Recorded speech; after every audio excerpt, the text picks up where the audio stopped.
வணக்கம். புதுவை மற்றும் அதனை சுற்றியுள்ள பகுதிகளில் நடைபெற்ற பல்வேறு நிகழ்வுகளை பிரதிபலிக்கும் கமலா தொலைக்காட்சியின் செய்திகளுக்காக பிரபாவதி. விரிவான செய்திகளை காண்பதற்கு முன் தலைப்புச் செய்தியை பார்க்கலாம்.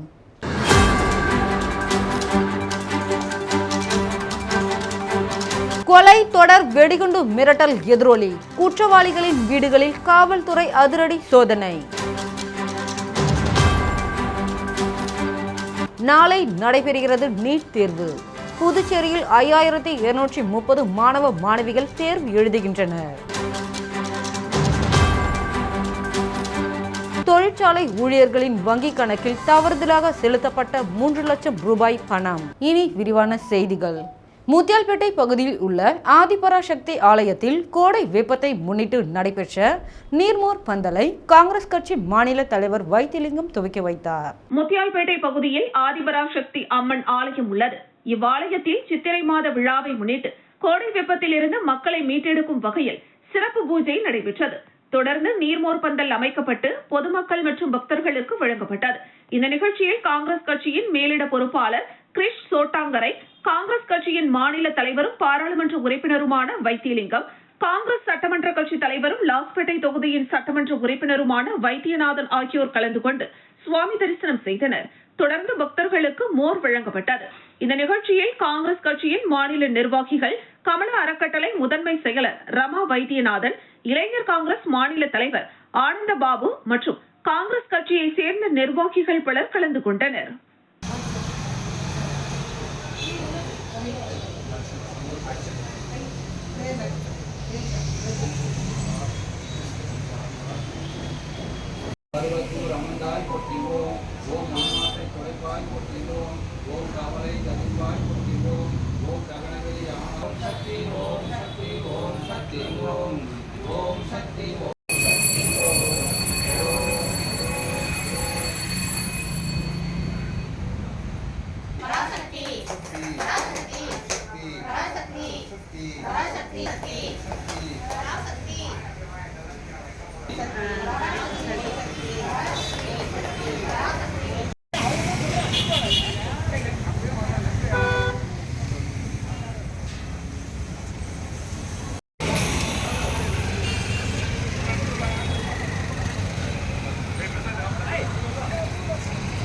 புதுச்சேரியில் தனியார் தொழிற்சாலைகள் பணிபுரியும் ஊழியரின் வங்கிக் கணக்கில் தவறுதலாக ரூபாய் 3 லட்சம் செலுத்தப்பட்ட நிலையில் உடனடியாக அந்த பணத்தை திரும்பி செலுத்திய சம்பவம் நெகிழ்ச்சியை ஏற்படுத்தியுள்ளது. புதுச்சேரி தர்மாபுரியை சேர்ந்தவர் ரமேஷ். இவர் சேதராப்பட்டு பகுதியில் உள்ள தனியார் தொழிற்சாலையில் மாதம் 15,000 ரூபாய் ஊதியத்திற்கு பணிபுரிந்து வருகிறார். மேலும் சமீபத்தில் இவரது மனைவி உயிரிழந்த நிலையில் புதுவை பல்கலைக்கழகத்தில் 1ஆம் ஆண்டு பயிலும் அவரது மகனுடன் வசித்து வருகிறார். இதனிடையே கடந்த 29ஆம் தேதி மாலை ரமேஷின் செல்போனுக்கு அவரது கணக்கில் 3,02,029 ரூபாய் செலுத்தப்பட்டுள்ளதாக குறுஞ்செய்தி ஒன்று வந்துள்ளது. இதனால் அதிர்ச்சியடைந்த ரமேஷ் மறுநாள் காலை கணக்கு வைத்துள்ள இந்தியன் வங்கியின் கிளை மேலாளரை நேரில் சென்று தொடர்பு கொண்டு பணம் செலுத்தப்பட்டது தொடர்பாக தகவல் தெரிவித்தார். உடனடியாக அவரது வங்கிக் கணக்கை ஆய்வு செய்ததில் அரசின் கருவூலத்தில் இருந்து பணம் பரிமாற்றம் செய்யப்பட்டது தெரிய வந்தது. இதனைத் தொடர்ந்து அங்கு சென்ற ரமேஷ் கருவூலக அதிகாரியிடம் தகவல் தெரிவித்ததை அடுத்து அவர்கள் ஆய்வு செய்த போது பொதுப்பணித்துறை ஒப்பந்ததாரர் ரமேஷ் என்பவருக்கு செலுத்த வேண்டிய தொகையை தவறுதலாக தொழிலாளி ரமேஷின் கணக்கில் செலுத்தப்பட்டது தெரிய வந்தது. பின்னர் வங்கியில் தகவல் தெரிவிக்கப்பட்ட நிலையில் தொழிலாளி ரமேஷின் வங்கி கணக்கில் செலுத்தப்பட்ட தொகை மீண்டும் அரசின் கருவூலகத்திற்கு செலுத்தப்பட்டு பின்னர் ஒப்பந்ததாரர் ரமேஷின் கணக்கில் செலுத்தப்பட்டது. வறுமையில் கஷ்டப்பட்டாலும் தவறுதலாக வங்கி கணக்கில் செலுத்திய 3 லட்சம் ரூபாய் தொகையை உடனடியாக நேர்மையான முறையில் வங்கியில் திருப்பி செலுத்திய ரமேஷின் செயலுக்கு வங்கி மற்றும் கருவூலக அதிகாரிகள் நன்றியையும் பாராட்டுகளையும் தெரிவித்துள்ளனர்.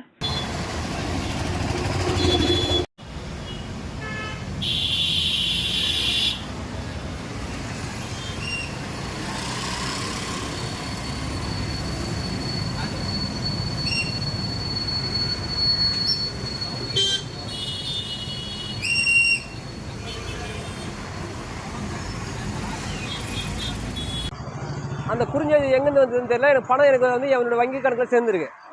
நான் நேற்று காலை வந்து என்னுடைய வங்கி கிளை மேலே இந்தியன் வங்கி கிளை மேலே லாஸ்பேட்டை போய் பார்த்து இந்த பணம் எங்கேருந்து வந்தது, என்னுடைய இந்த அமௌண்ட்டுக்கு யாருக்கு போட்டாங்கன்னு கேட்கல. புதுச்சேரி டிஎட் கருவூலம், புதுச்சேரி அரசுடைய டிஎட் அலுவலகத்திலிருந்து உங்களுக்கு இந்த பணம் வந்திருக்கு. புதுச்சேரியில் மொத்தம் 5230 மாணவர்கள் தேர்வு எழுதுகின்றனர். இளநிலை மருத்துவ படிப்புக்கு 2025-26 கல்வி ஆண்டில் மாணவர் சேர்க்கைக்கான நீட் தேர்வு 4ஆம் தேதி துவங்க உள்ளது. இளநிலை மருத்துவ படிப்புகளுக்கு 2025-2026 கல்வியாண்டில் மாணவர்கள் சேர்க்கைக்கான நீட் தேர்வு 4ஆம் தேதி பிற்பகல் 2 மணி முதல் 5:20 மணி வரை நடைபெறுகிறது. இதற்கான இணையதள விண்ணப்ப பதிவு கடந்த பிப்ரவரி 7ஆம் தேதி தொடங்கி மார்ச் 7ஆம் தேதியுடன் நிறைவு பெற்றது. இந்த தேர்வை எழுத நாடு முழுவதும் 22 லட்சம் பேர் விண்ணப்பித்துள்ளனர். தமிழகத்தில் மட்டும் 1.5 லட்சம் பேர் இந்த தேர்வை எழுதுகின்றனர். நீட் தேர்வு தமிழ், ஆங்கிலம், ஹிந்தி, குஜராத்தி உட்பட 13 மொழிகளில் நடத்தப்படுகிறது. மொத்தம் 720 மதிப்பெண்களுக்கு தேர்வு நடைபெறுகிறது. தேர்வு மையத்தில் பின்பற்ற வேண்டிய நடைமுறைகள் குறித்து நீட் கோச்சிங் சென்டர் ஆசிரியர் நம்மிடம் கூறுகையில், தேர்வு மையத்திற்குள் செல்ல காலை 11:30 மணி முதல் மாணவர்களுக்கு அனுமதி தரப்படும். தேர்வர்கள் மையத்திற்குள் பிற்பகல் 1:30 மணிக்குள் வந்துவிட வேண்டும். அதற்கு மேல் வருவோருக்கு அனுமதி கிடையாது. கூடுதல் விவரங்களை http://neet.nta.nic.in என்ற இணையதளத்தில் மாணவர்கள் அறிந்து கொள்ளலாம். புதுச்சேரியில் 12 தேர்வு மையங்களில் மொத்தம் 5230 மாணவர்கள் தேர்வெழுத உள்ளனர். தமிழகம், புதுச்சேரி, சென்னை, மதுரை, திருச்சி உட்பட 31 மாவட்டங்களில் தேர்வு நடைபெறுகிறது. தேர்விற்கு ஹால் டிக்கெட் மற்றும் அரசால் அங்கீகரிக்கப்பட்ட அடையாள அட்டையை கட்டாயம் கொண்டு வர வேண்டும். வழக்கம் போல் தேர்வறையில் செல்போன், கடிகாரம் உள்ளிட்ட மின்னணு சாதனங்கள் கொண்டு செல்ல அனுமதி இல்லை. முழுக்கை சட்டை, பெல்ட், தோடு, மூக்குத்தி ஆகியவை அணியக்கூடாது. தலைமுடியில் ஜடை பின்னல் போடக்கூடாது போன்ற பல கட்டுப்பாடுகள் உட்பட இதர வழிமுறைகளையும் மாணவ மாணவிகள் தவறாது பின்பற்ற வேண்டும் என கூறப்பட்டுள்ளது. எனவே மாணவர்கள் அனைவரும் சரியான தேர்வு நடைமுறைகளை பின்பற்றி தேர்வு எழுத வேண்டும் என கேட்டுக்கொண்டார். எக்ஸாமுக்கு போறதுக்கு என்னென்ன கொண்டு போகணும், அதோடைய ட்ரெஸ் கோட் என்ன அப்படிங்கறது இன்ஃபர்மேஷன் தான் சொல்ல போறேன். மொத்தமாவே நீங்க 4 விஷயங்கள் மட்டும்தான் நீட் எக்ஸாம் சென்டருக்கு அலோடு. ஃபர்ஸ்ட் வந்து அட்மிட் கார்டு, ஹால் டிக்கெட், உங்களுடைய நீட் அட்மிட் கார்டு. அந்த நீட் அட்மிட் கார்டு பாத்தீங்கன்னா சில பேருக்கு 3 பேஜ்ல இருந்து 4 பேஜ் கூட இருக்கலாம்.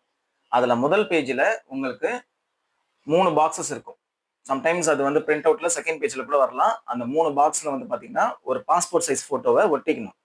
அந்த பாஸ்போர்ட் சைஸ் போட்டோ வந்து நீங்க அப்ளிகேஷன் போடும்போது என்ன போட்டோ அனுப்பிச்சு அப்லோட் பண்ணிருந்தீங்களோ, அதாவது அதுல நேம் இருக்கலாம், நேம் இருக்கிற மாதிரி நீங்க அப்லோட் பண்ணிருந்தீங்கன்னா அதே போட்டோ, நேம் இல்லாத மாதிரி இருந்தாலும் அதே போட்டோ, எந்த போட்டோவை நீங்க நீட் அப்ளிகேஷன் போடுறப்போ அப்லோட் பண்ணிருந்தீங்களோ same photo to be pasted.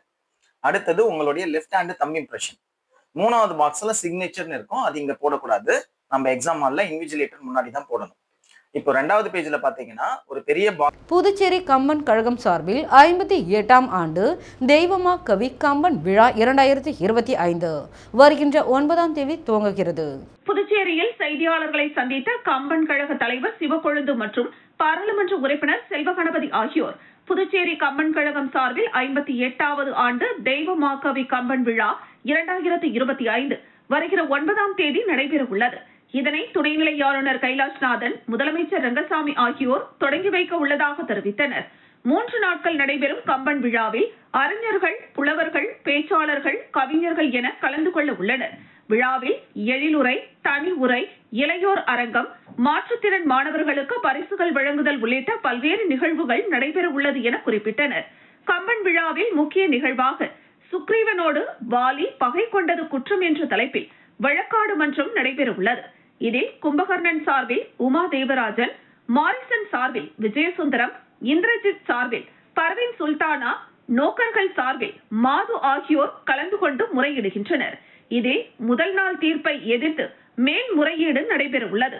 இதில் வழக்கை பற்றிய பதிவாளர் விளக்கம், நோக்ககர்கள் தீர்ப்பால் பாதிக்கப்பட்டவர்கள் முறையீடு, நடுவர் தீர்ப்பால் பாதிக்கப்பட்டவர் முறையீடு, நோக்கர்கள் சார்பில் எதிர்வாதம், வென்றவர் தரப்பில் எதிர்வாதம், நடுவர்களின் குறுக்கு கேள்விகள், தொடர்ந்து இறுதி தீர்ப்பும் வழங்கப்பட உள்ளது. இதில் தேசிய மனித ஆணைய மேனாள் நீதிபதி ராமசுப்பிரமணியன் மற்றும் முனைவர் ஞானசுந்தரம் ஆகியோரும் பங்கேற்கின்றனர் என்று குறிப்பிட்டனர். புதுச்சேரியில் பாஜக பிரமுகர் கொலை, தொடர்ந்து வெடிகுண்டு மிரட்டல் எதிரொலியாக ரவுடிகள் குற்றவாளிகள் வீடுகளில் அதிகாலையில் காவல்துறையினர் திடீர் சோதனையில் ஈடுபட்டதால் பரபரப்பு ஏற்பட்டது. பாஜக பிரமுகர் உமாசங்கர் கடந்த வாரம் கருவடிக்குப்பம் பகுதியில் வெட்டி படுகொலை செய்யப்பட்டார். மேலும் கடந்த ஒரு மாதமாக ஆளுநர் மாளிகை, முதலமைச்சரின் இல்லம் உட்பட பல்வேறு இடங்களுக்கு வெடிகுண்டு மிரட்டல் தொடர்ந்து வந்த வண்ணம் உள்ளன. இதன் எதிரொலியாக கருவடிக்குப்பம், சாமிப்பிள்ளை தோட்டம் மற்றும் அதனை சுற்றியுள்ள பகுதிகளில் உள்ள ரவுடிகள் மற்றும் முன்னாள் ரவுடிகள் மற்றும் குற்றவாளி பட்டியலில் உள்ளவர்களின் வீடுகளில் காவல்துறையினர் திடீர் சோதனையில் ஈடுபட்டனர். அதிகாலை 4:30 மணிக்கு கருவடிக்குப்பம் பகுதிக்கு முதுநிலை காவல் கண்காணிப்பாளர் கலைவாணன் தலைமையில் கண்காணிப்பாளர் ஜிந்தா, ஆய்வாளர்கள் இனியன், வரதராஜன் ஆகியோர் உட்பட 100க்கும் மேற்பட்ட காவல்துறையினர் அதிரடியாக வீடுகளில் சோதனையிட்டனர். அவர்களது வீடுகளில் வெடிபொருட்கள், ஆயுதங்கள் போன்றவை பதுக்கி வைக்கப்பட்டுள்ளதா என்பது குறித்து சோதனையிட்டனர். மேலும் ஊருக்குள் நுழையக்கூடாது என மாவட்ட ஆட்சியரால் உத்தரவிடப்பட்ட ரவுடிகளை வீட்டிற்குள் அனுமதிக்க கூடாது என்று உறவினர்களுக்கு காவல்துறையினர் எச்சரித்தனர். அதிகாலை 4:30 மணி முதல் காலை 7 மணி வரை நடைபெற்ற இந்த திடீர் சோதனையால் கருவடிக்குப்பம், சாமிப்பிள்ளை தோட்டம் பகுதிகளில் பரபரப்பு காணப்பட்டது. வேதபுரி மக்கள் கிராமம் மற்றும் நகர கட்டிடம் கட்டுமான தொழிலாளர்கள் கூட்டமைப்புடன் இணைக்கப்பட்ட அகில இந்திய NRTUC தொழிற்சங்கம் சார்பில் மே தின விழா கொண்டாடப்பட்டது. வேதபுரி மக்கள் கிராமம் மற்றும் நகர கட்டிடம் கட்டுமான தொழிலாளர்கள் கூட்டமைப்புடன் இணைக்கப்பட்ட அகில இந்திய NRTUC தொழிற்சங்கம் சார்பில் தர்மாபுரி, அகரம், குடப்பாக்கம், குமாரபாளையம், கூனிமுடக்கு, மண்ணாடிப்பட்டு, கலைத்தீர்த்தால் குப்பம், மங்கலம் ஆகிய பகுதிகளில் உழைப்பாளர் தினமான மே தின விழா கொடியேற்றி பெயர் பலகை திறந்து வைத்து வெகு சிறப்பாக கொண்டாடப்பட்டது. இதில் NRTUC மாநில தொழிற்சங்க தலைவர் குமரன், NRTUC மாநில தொழிற்சங்க செயலாளர் தர்மாபுரி ராமமூர்த்தி கலந்து கொண்டு விழாவிற்கு தலைமை தாங்கி கொடியேற்றி பெயர் பலகையை திறந்து வைத்து பொதுமக்களுக்கு இனிப்புகள் வழங்கி வெகு சிறப்பாக கொண்டாடப்பட்டது. இந்த நிகழ்ச்சியில் தர்மாபுரி செயலாளர் ஜனார்தனன், கிளை துணைத் தலைவர் சரவணன், பொருளாளர் ஹரிதாஸ், அமைப்பு செயலாளர் தயாளன், குருமாம்பேட் பாண்லே ஆனந்தவேலு, பார்த்திபராஜன், கோபாலகிருஷ்ணன், அகரம் தலைவர் சுந்தரமூர்த்தி, கூடப்பாக்கம் மாநில இணை செயலாளர் ஏத்திராஜுலு, குமாரபாளையம் மாநில செயற்குழு உறுப்பினர் முத்து, கோணிமுடக்கு இணை செயலாளர் மாதவன், செயற்குழு உறுப்பினர் வேலு, கலைமாறன், மண்ணாடிப்பட்டு மாநில செயற்குழு உறுப்பினர் கலியபெருமாள், கலைத்தீர்த்தால் குப்பம் குமார், ஆண்டியார்பாளையம் அம்பிகாபதி, மங்கலம் வெங்கடேசன், சாந்தமங்கலம் ஐயனார், சோரப்பட்டு முரளி, பாண்டியன் நகர் மணிகண்டன், மூர்த்தி நகர் ஐயனார் உட்பட நிர்வாகிகள் ஏராளமானோர் கலந்து கொண்டு விழாவினை சிறப்பித்தனர். மேலும் பல்வேறு இடங்களில் கொடியேற்றப்பட்டு பொதுமக்களுக்கு உணவு மற்றும் இனிப்புகள் ஆகியவை வழங்கி வெகு சிறப்பான முறையில் கொண்டாடப்பட்டது.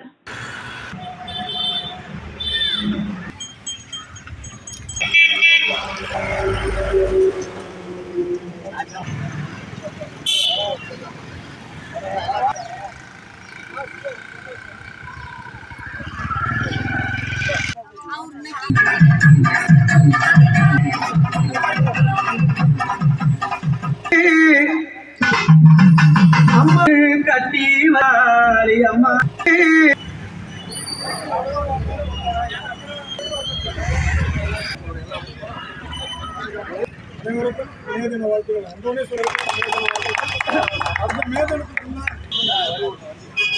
ஒரு சிறிய விளம்பர இடைவெளிக்கு பிறகு செய்திகள் தொடரும்.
செய்திகள் தொடர்கின்றன.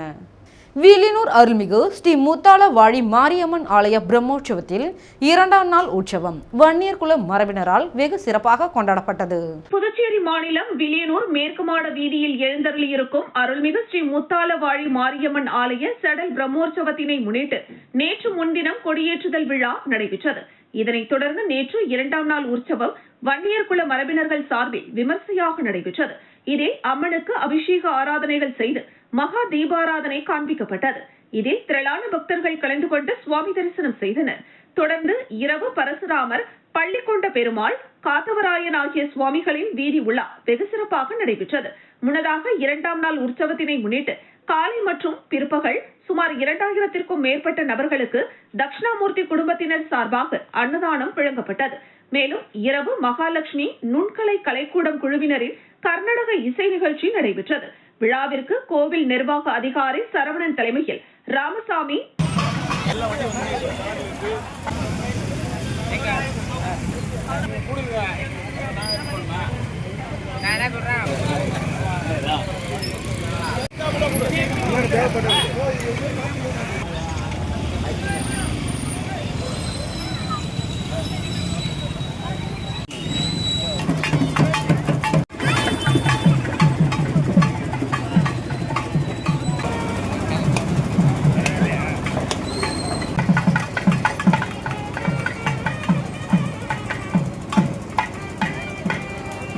மைக்ரோசாஃப்ட் அசூர் செயற்கை நுண்ணறிவு தின தொழில்நுட்ப கருத்தாய்வு ஸ்ரீ மணக்குள விநாயகர் பொறியியல் கல்லூரி வெள்ளி விழா நிகழ்வாக நடைபெற்றது. புதுச்சேரி மதகடிப்பட்டில் அமைந்துள்ள ஸ்ரீ மணக்குள விநாயகர் பொறியியல் கல்லூரி தனது வெள்ளி விழா ஆண்டு கொண்டாட்டத்தின் ஒரு பகுதியாக யாத்ரி கிளவுட் மென்பொருள் நிறுவனம் மற்றும் மைக்ரோசாஃப்ட் அசூருடன் இணைந்து ஒரு நாள் செயற்கை நுண்ணறிவு தின தொழில்நுட்ப கருத்தாய்வு நிகழ்ச்சியை நடத்தியது. இந்த நிகழ்ச்சிக்கு தக்ஷஷீலா பல்கலைக்கழக வேந்தர் மற்றும் மணக்குள விநாயகர் கல்வி குழும தலைவர் தனசேகரன், செயலாளர் நாராயணசாமி, பொருளாளர் ராஜராஜன், இணை செயலாளர் வேலாயுதம், கல்லூரியின் இயக்குனர் மற்றும் முதல்வர் வெங்கடாஜலபதி ஆகியோர் முன்னிலை வகித்தனர். இந்த நிகழ்ச்சியில் சிறப்பு விருந்தினர்களாக யாதர் சௌஹான், யாத்ரி கிளவுட் நிறுவனர், செல்வி நெங்சி ரேவலியா, ஸ்டாண்டர்ட் ஸ்டார்ட் மென்பொருள் பொறியாளர், ஸ்ருதி ஜெயின், மைக்ரோசாஃப்ட் மென்பொருள் பொறியாளர், கீர்த்தனா, கோட் விதோட் பேரியர் மென்பொருள் பயிற்றுனர் ஆகியோர் கலந்து கொண்டு மைக்ரோசாஃப்ட் அசூர் மேக கணிமை மற்றும் இணைய அடிப்படையிலான செயலிகள் வடிவமைப்பு குறித்து சிறப்புரை வழங்கினர். இந்த கருத்தாய்வில் 500க்கும் மேற்பட்ட பல்துறை மாணவர்கள் ஆர்வத்துடன் பங்கேற்று விருந்தினர்களுடன் கலந்துரையாடி பயன்பெற்றனர். இந்த நிகழ்வுக்கான ஏற்பாடுகளை துறை தலைவர் முனைவர் ராஜு, இணை பேராசிரியர் முனைவர் சரவணன், முனைவர் பாலாஜி மற்றும் துறை பேராசிரியர்கள் இணைந்து செய்திருந்தனர்.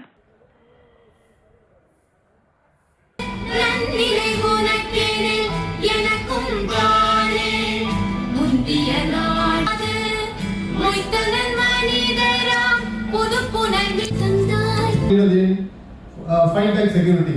I welcome you, ma'am. The Keertana Mutyas mentor at Microsoft Code without barriers.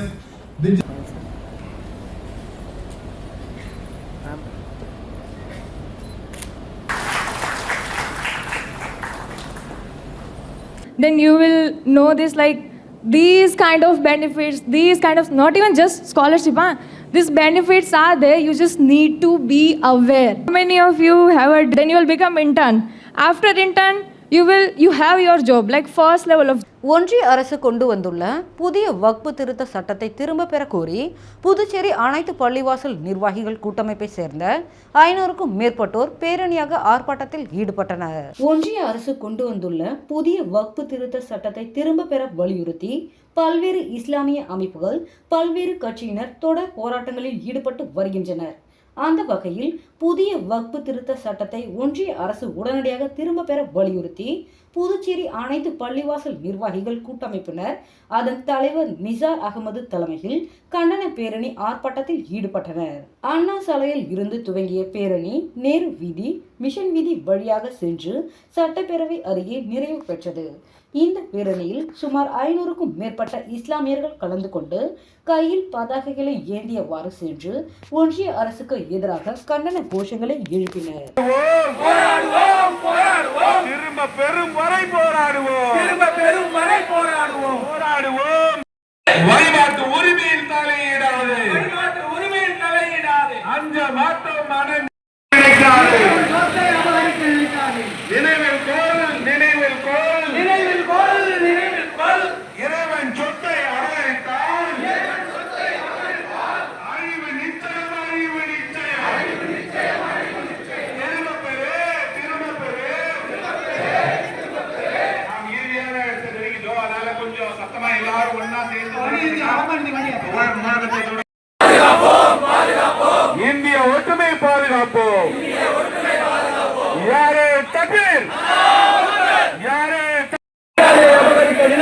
வக்பு சொத்தை அபகரிக்க நினைக்காதே,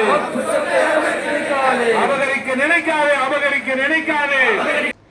புதுச்சேரி நெல்லித்தோப்பு தொகுதிக்குட்பட்ட கேசி நகரில் கழிப்பறை வசதி செய்து தர வலியுறுத்தி அப்பகுதி மக்கள் சாலை மறியல் போராட்டத்தில் ஈடுபட்டதால் பரபரப்பு ஏற்பட்டது. புதுச்சேரி நெல்லித்தோப்பு தொகுதிக்குட்பட்ட கேசி நகரில் சுமார் 40க்கும் மேற்பட்ட குடும்பங்கள் வசித்து வருகின்றனர். இங்கு நகராட்சியின் மூலம் பொது கழிப்பிடம் இயங்கி வந்த நிலையில் பல மாதங்களாக தண்ணீர் வராததாலும் கட்டிடம் சிதலமடைந்து இருப்பதால் இளம் பெண்கள் உட்பட அப்பகுதி மக்கள் அருகில் உள்ள பெரியார் நகர் பொது கழிப்பிடத்திற்கு சென்று வருகின்றனர். இதனால் நாள்தோறும் அப்பகுதி மக்கள் பல்வேறு இன்னல்களை சந்தித்து வருகின்றனர். இந்நிலையில் கேசி நகரில் உள்ள பொது கழிப்பிடத்தை சீரமைக்க வேண்டும் மற்றும் அடிப்படை வசதிகளை நிறைவேற்ற வேண்டும் உள்ளிட்ட பல்வேறு கோரிக்கைகளை வலியுறுத்தி அப்பகுதி மக்கள் நெல்லித்தோப்பு மார்க்கெட் சந்திப்பில் சாலை மறியலில் ஈடுபட்டனர். அப்பொழுது ஆட்சியாளர்களையும் தொகுதி பாஜக சட்டமன்ற உறுப்பினரையும் அதிகாரிகளையும் கண்டித்து கண்டன கோஷங்களை எழுப்பினர். இதுகுறித்து தகவல் அறிந்த உரையன்பேட்டை காவல்துறையினர் சம்பவ இடத்திற்கு விரைந்து வந்து போராட்டத்தில் ஈடுபட்ட மக்களிடம் பேச்சுவார்த்தையில் ஈடுபட்டனர்.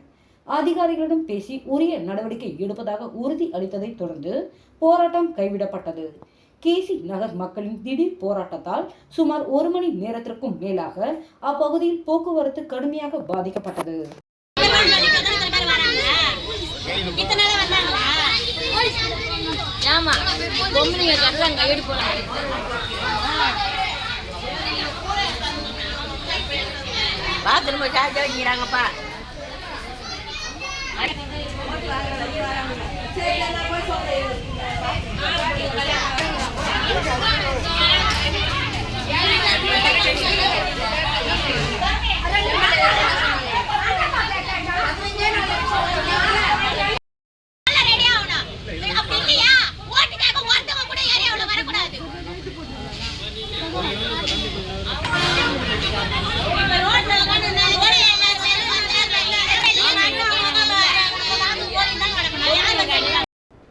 கடலூரில் இருந்து புதுச்சேரி நோக்கி சென்ற தனியார் பேருந்தின் முன்பக்க கண்ணாடி திடீரென வெடித்து சிதறியதால் 50க்கும் மேற்பட்ட பயணிகள் அதிர்ஷ்டவசமாக உயிர் தப்பினர். கடலூரில் இருந்து தனியார் பேருந்து 50க்கும் மேற்பட்ட பயணிகளை ஏற்றிக்கொண்டு புதுச்சேரி நோக்கி சென்று கொண்டிருந்தது.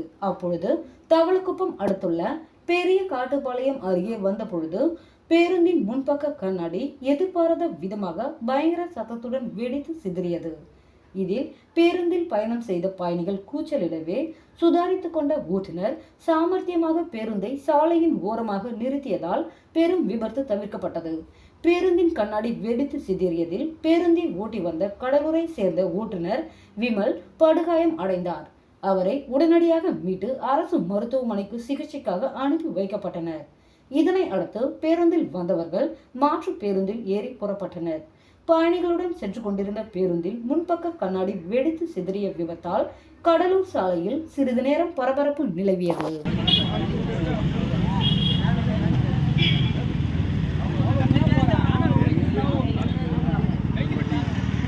வேற எதுவும் தட்டிக்கிட்டலாம் உள்ள தானவே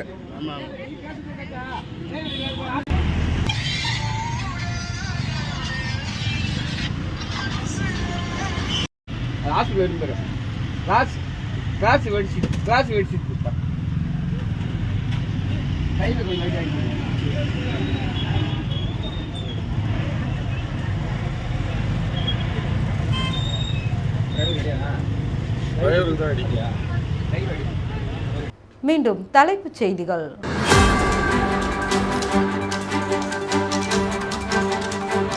கொலை தொடர் வெடிகுண்டு மிரட்டல் எதிரொலி, குற்றவாளிகளின் வீடுகளில் காவல்துறை அதிரடி சோதனை. நாளை நடைபெறுகிறது நீட் தேர்வு. புதுச்சேரியில் 5230 மாணவ மாணவிகள் தேர்வு எழுதுகின்றனர். தொழிற்சாலை ஊழியர்களின் வங்கி கணக்கில் தவறுதலாக செலுத்தப்பட்ட 3 லட்சம் ரூபாய் பணம். இதுடன் செய்திகள் நிறைவடைகிறது. செய்திகளை உடனுக்குடன் தெரிந்து கொள்ள கமலா தொலைக்காட்சி சமூக வலைதளத்தை பின்பற்றவும். நன்றி, வணக்கம்.